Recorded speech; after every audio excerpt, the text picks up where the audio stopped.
So, welcome back. In this lecture, we will discuss a compactness result. So, but before coming to that compactness result, let me make some comments again on the space H1 omega. So, this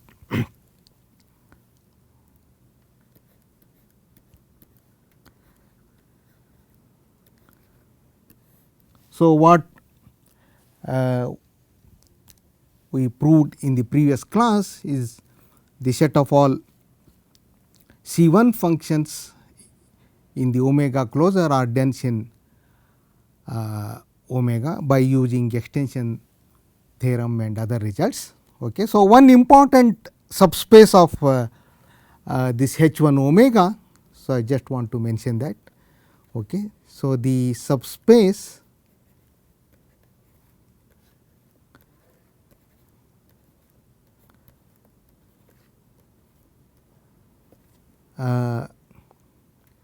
you take all C1 functions in omega with compact support, okay, and you take its closure in H1,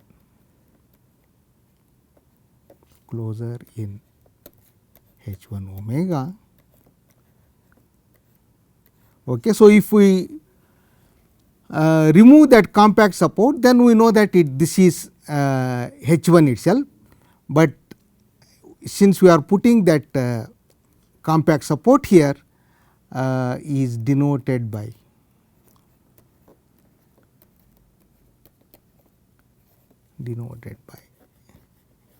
H1 0 omega. So, in a minute I will explain what that 0 is,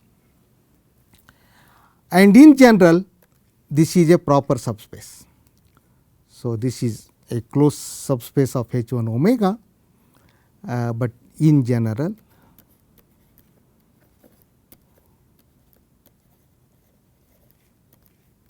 H1 0 omega is not equal to H1 omega.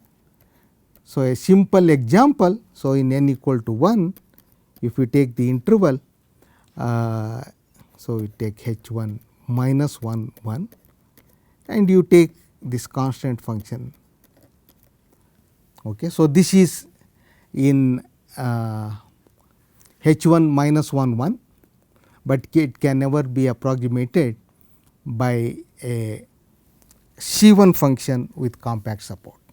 Okay. So, this one, this does not belong to H1 0 minus 1 1. Okay. So, a quick observation. So, since all these functions have 0 value on the boundary, so immediately we will get that. So, if u is in H1 0 omega, then its trace of u is 0. So, this is immediate, okay, because the any such u is approximated by a sequence of continuous C1 functions with compact support, and all those functions with compact support, they have 0 values on the boundary. So, this is immediate. So, what is important is converse is also true. So, namely, so we have this H1 0. So, omega is precisely set of all u in H1 omega such that trace is 0.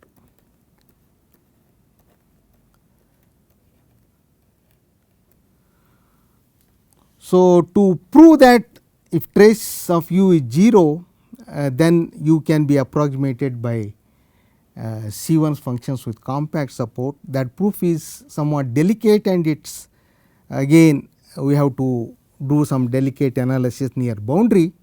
So, probably I will postpone a proof of that, but this is very important in the analysis of elliptic PDE, where we impose boundary conditions on the boundary of the given domain. Okay. So, this characterization of H1 0 omega as all those functions in H1 with trace 0 is important. So, one more thing I want to remark. So, again this can be showed, this H1 omega is a separable Hilbert space.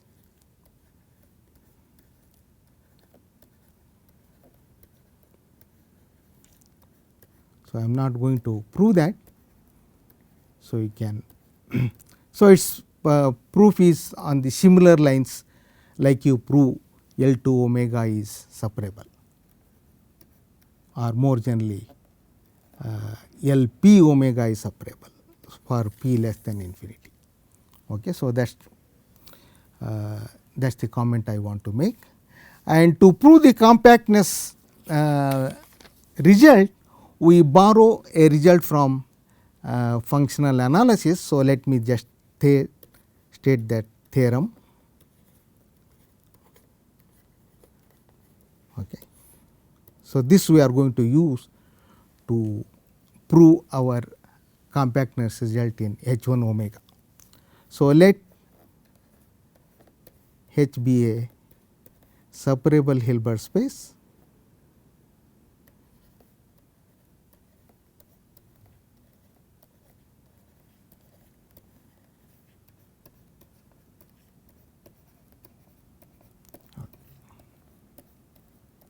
and M a subset of H.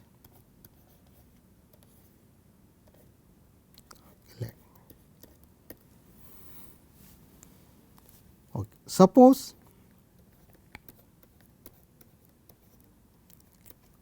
M epsilon is again a subset of H.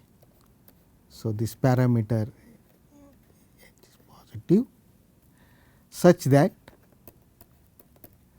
for each M, each F in M, there is, let me call it G, okay, G in M epsilon, such that F minus G is less than or equal to epsilon. So, you can even put a constant as long as that constant is does not depend on F or G. Okay. So, if so, this is the conclusion. So, this hypothesis, if there exists a sequence epsilon k tending to 0 from positive side,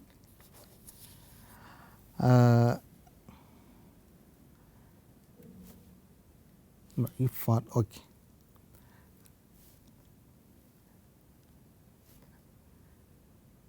Such that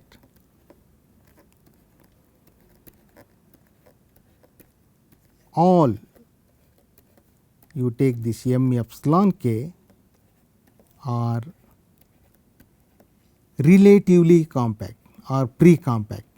Okay. So, since we have not added we are not assuming that these are closed. So, we can only say that relatively compact.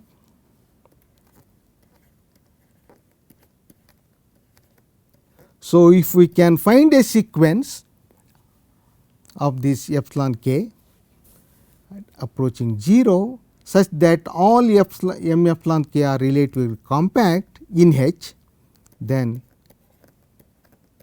M itself is relatively compact.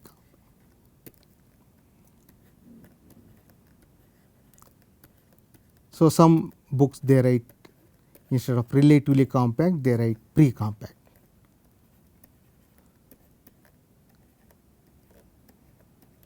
Okay.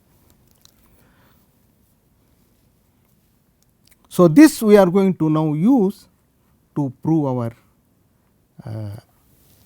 once we assume this is not difficult. Okay, so here is the theorem.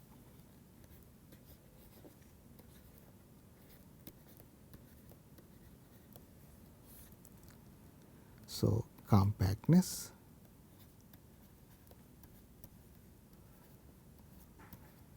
so again what I mean is relatively compact. Once we take the closure, that will be compact. So, every bounded set M in H1 omega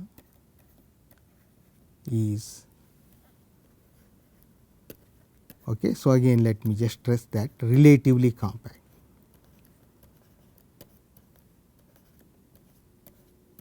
Obviously not in H1 omega, because this is a Hilbert space. Every bounded set at the most it can be weakly compact, but compact in L2 omega.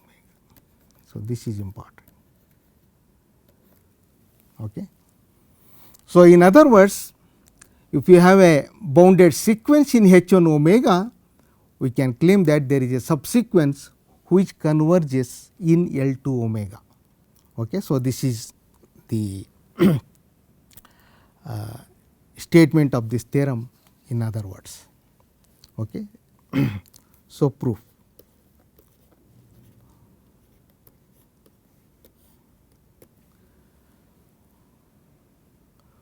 Okay. So, we have since M is bounded, so F H1 omega is less than or equal to some constant for all F in M. Okay. So, this is given to us, okay, and want to prove that this set is relatively compact in L2 omega. Okay. So, that is so first assume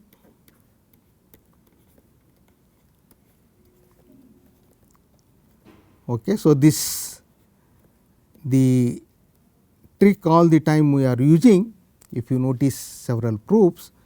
So, M is in H1 0 omega. So, that means we are assuming all the functions in M have 0 trace. Okay. Okay. So, now let us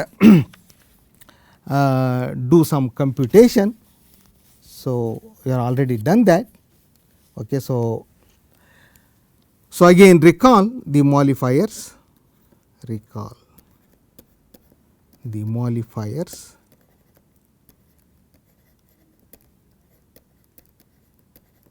Okay. So, this F epsilon, F star rho epsilon.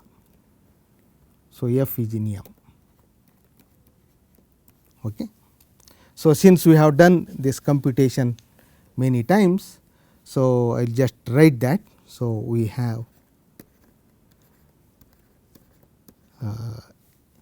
F epsilon minus F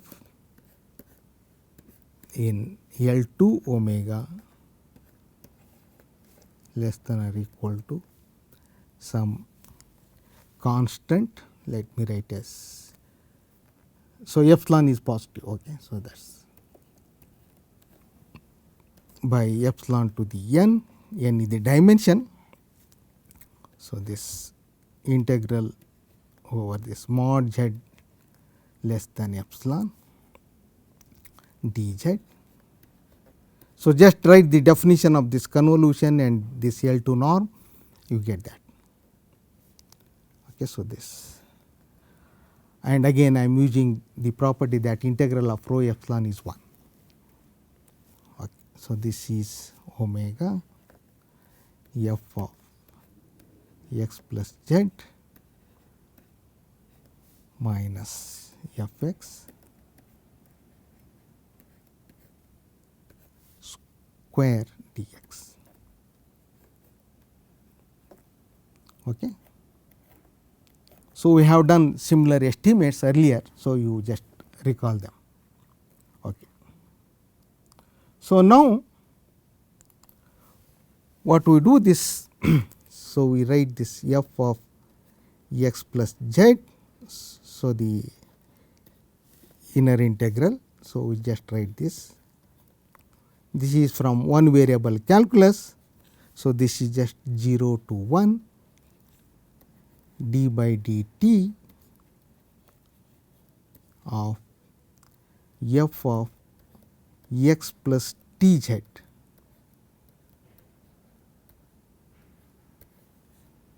dt. Okay. But this one in absolute value we can estimate this grad f of x plus t z just by chain rule.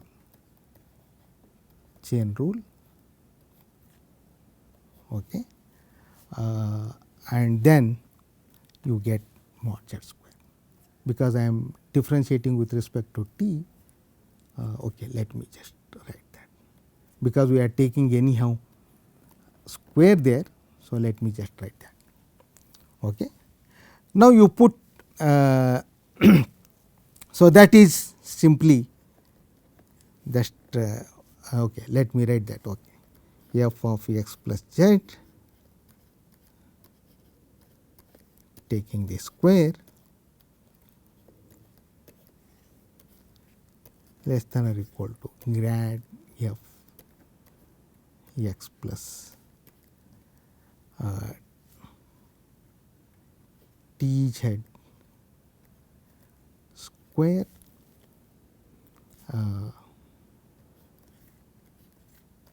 so 0 to 1.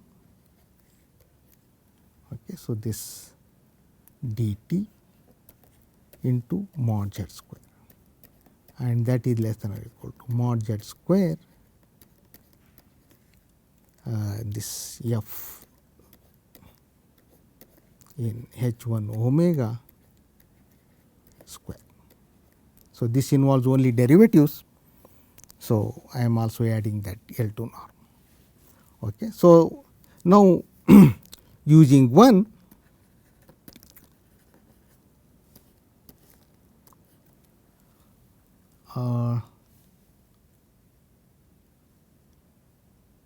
sorry, so I have to okay.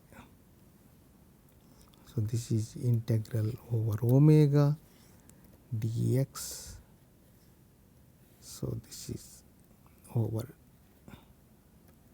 omega, and then you interchange the by Fubini, you get that. Okay.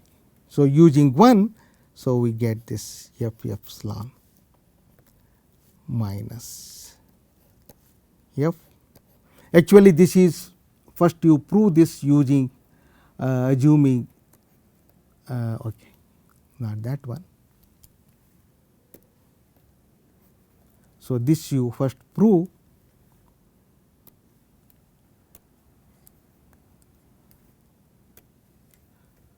So, first assume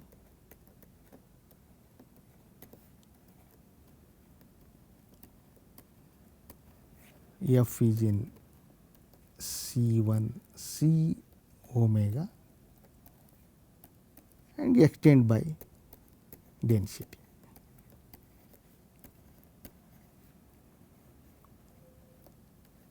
So, you see how approximation by smooth functions help us in obtaining many estimates.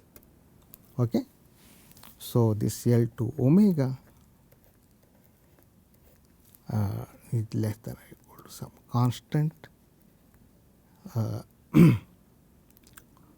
square f in h1 omega. There is still a dz integral sitting there. So, you have just z integral is mod z less than epsilon. So, we can just this mod z square we can replace by epsilon square, and there is an epsilon n here, and then you get mod z less than epsilon dz, and this gives a power of epsilon. So, the whole thing we get. So, C 0 another constant, okay. So, I am not bothered about that. So, where C 0 tilde is independent of f and f in M, and this comes from the assumption that M is a bounded set. Okay. So, we are using that. Okay. So, this finally, this estimate does not involve this constant depend on constant will not depend on any f. Okay. So, we have this, let me call it 2. Okay. So, each f in M we are approximating by a smooth function f epsilon, remember it is a smooth function. Okay. So, now consider this set epsilon, because we want to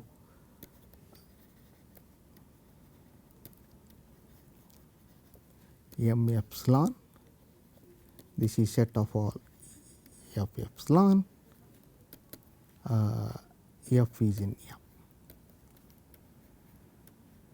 Okay. So, we are going to apply that abstract theorem from Hilbert space. So, now it is sufficient to show epsilon is positive. Okay. So, now it is sufficient to show that the each of M epsilon is relatively compact in L2 omega. Okay. And then we can apply just that theorem, and then we have the compactness result. Okay. So, what so claim, this is the claim.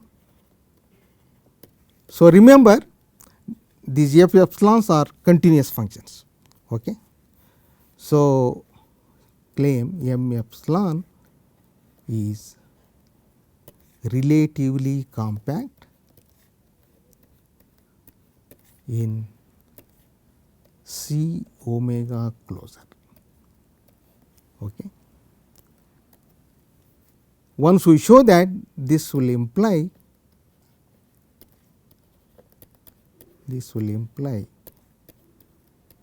that M epsilon is also relatively compact in L2 omega. That is just one step.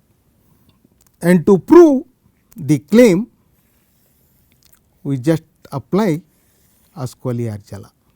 Okay. So, to prove the claim,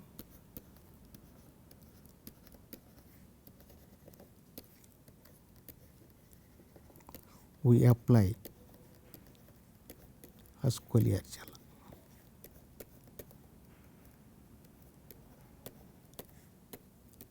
So, for that what we have to show? We have to show that this M epsilon, okay. So, we need to show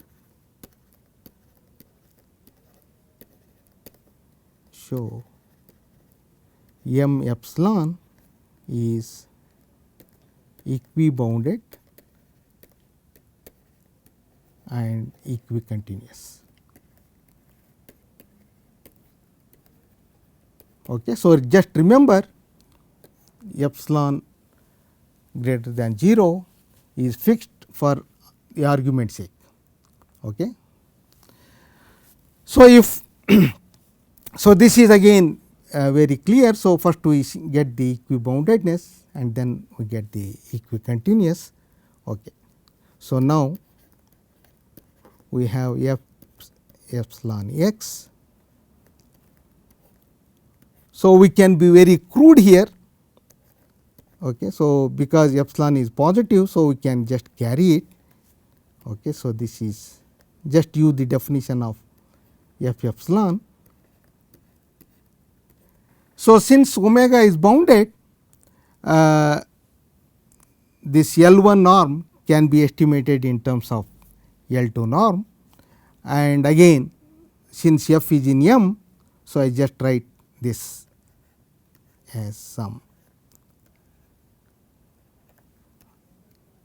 independent of f. It may depend on epsilon, but that is okay. Okay, that proves equiboundedness.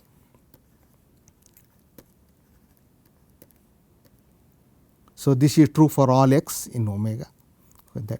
So, this constant is independent of f as well as that x equiboundedness.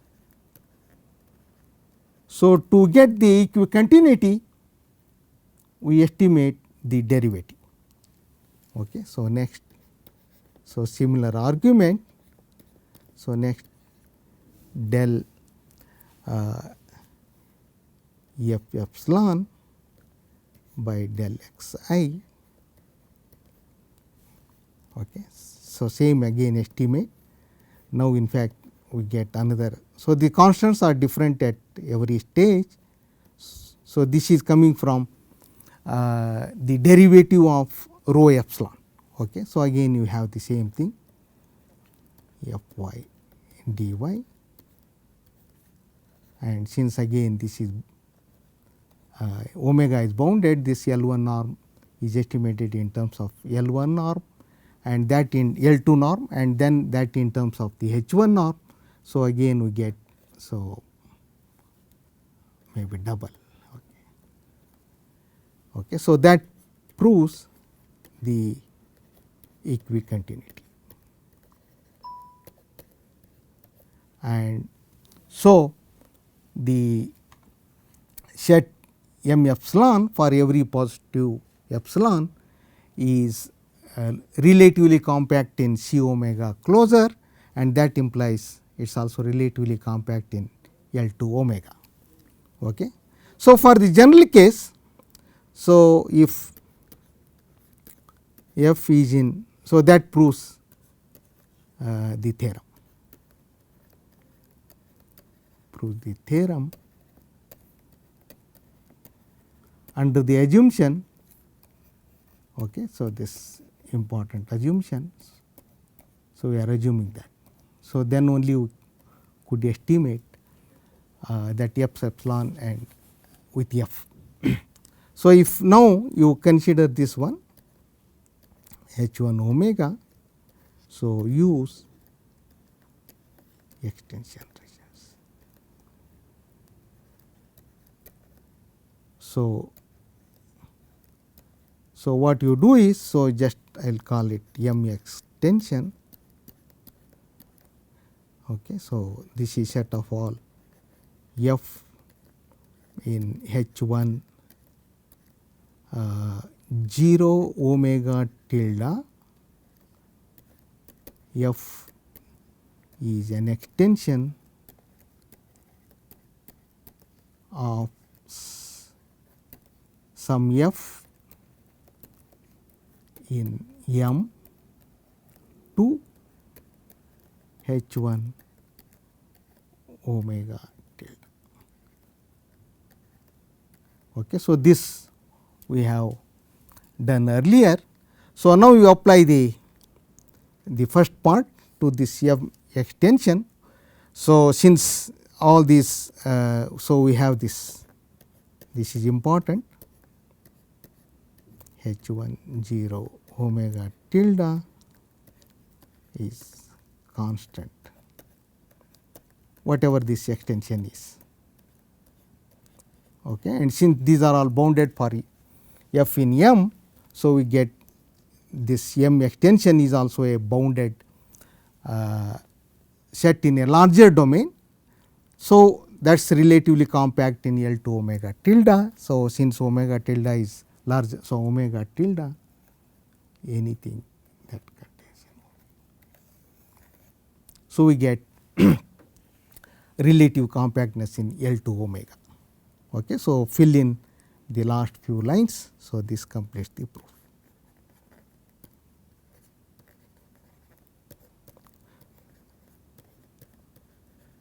So, there is a similar result of relative compactness. So, if you take again any bounded set in H 1 omega, now you collect the traces of all those functions in that bounded set, and that set of traces is relatively compact in L 2 of del omega. In general, you can take any smooth surface. Okay. So, I will stop here, and now we will see an application of this compactness result to some equivalent norms. Thank you.